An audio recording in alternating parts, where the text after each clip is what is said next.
right, this morning we're going to take a look at Psalms 143. It's 12 verses long, but for the sake of time, I'm only going to read the first 6 verses. David says, "Hear my prayer, O Lord, give ear to my supplications. Answer me in your faithfulness, in your righteousness, and do not enter into judgment with your servant. For in your sight no man living is righteous. For the enemy has persecuted my soul. He has crushed my life to the ground. He has made me dwell in dark places as those who have long been dead. Therefore my spirit is overwhelmed within me. My heart is appalled within me. I remember the days of old. I meditate on all your doings. I muse on the work of your hands. I stretch out my hands to you. My soul longs for you as a parched land." David, as we so often see, or have very often seen, is in a really tough situation. He's under tremendous pressure, and that is described very vividly in verse 3.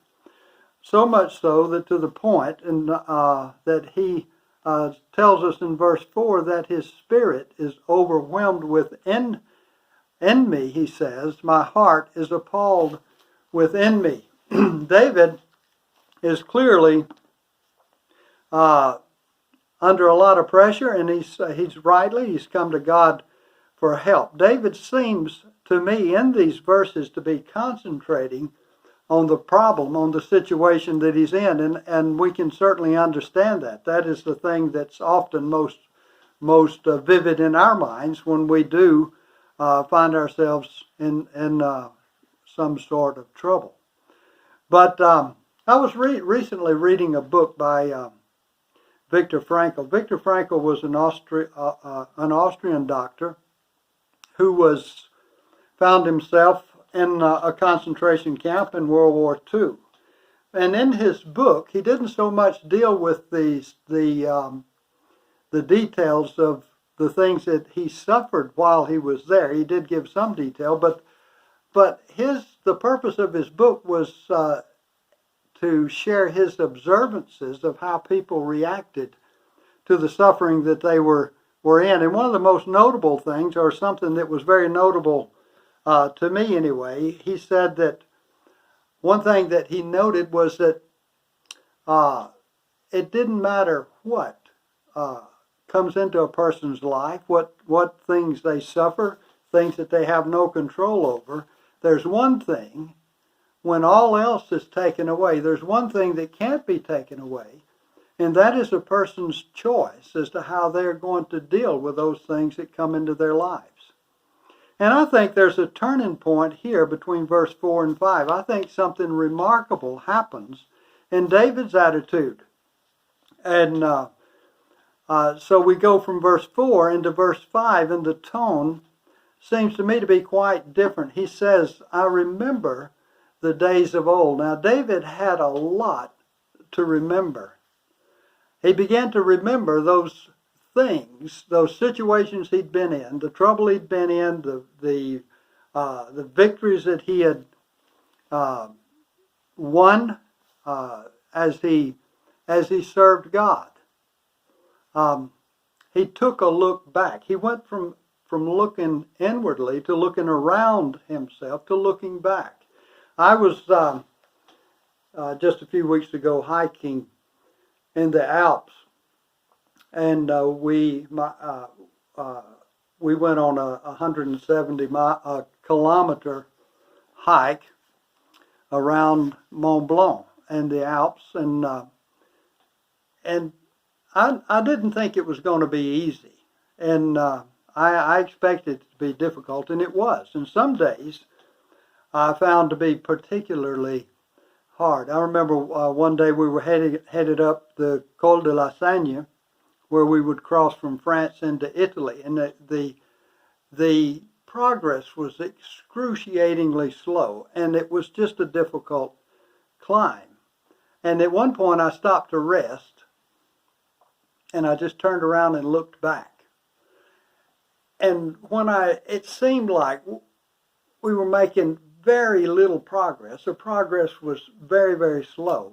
When you look back, you could see that little speck of a village that we had left not that long before, a couple hours before. And you think, wow.